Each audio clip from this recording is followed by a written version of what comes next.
you and I had different mindsets from the beginning. I think your mindset hasn't, yes, you've grown and changed quite a bit, but you were growing and changing quite a bit, I think, then. And I think you had this belief, and you can, of course, I want to hear everything on your end, but you seem to have this belief that you could somehow do it. Had you have asked me at that time if you could have done it, I would have answered no.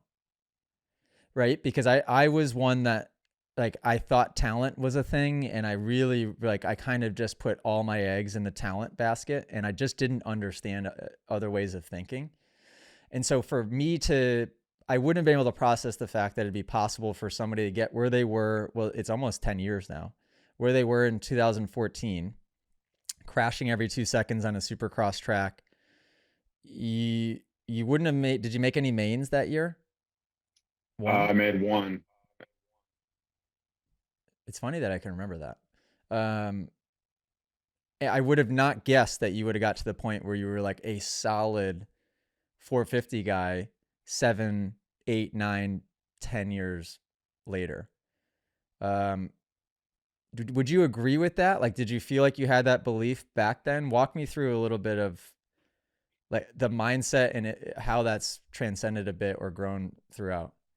I think part of the reason is like always felt like I was good enough.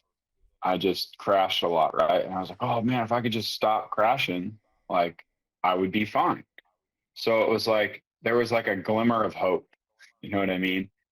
And I have my own like takes on why I wasn't very good in the 250. Like that was the only year I ever rode a 250 in Supercross. It was the only time I've ever ridden a Oh, 250 my whole career was oh, wow. 250 East in 2014, and I've been on a 450 ever since.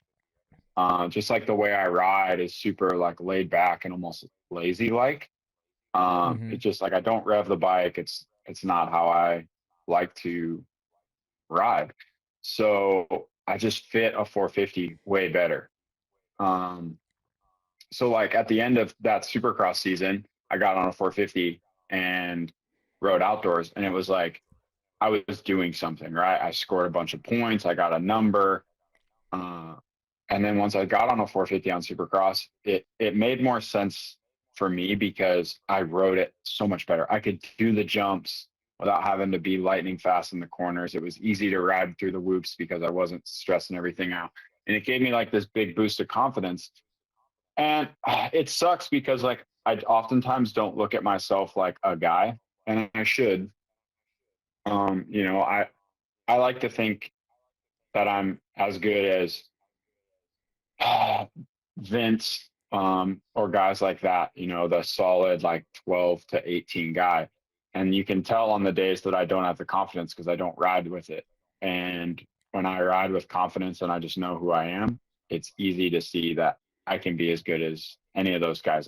If you guys enjoyed this podcast clip and you want to listen to full episodes, you can do so on Spotify and Apple Music. If you want to send in your own video submission, you can join us in the Moto Academy family inside of the Moto Academy app by just going to themotoacademy.com. That's also where you can sign up for a class.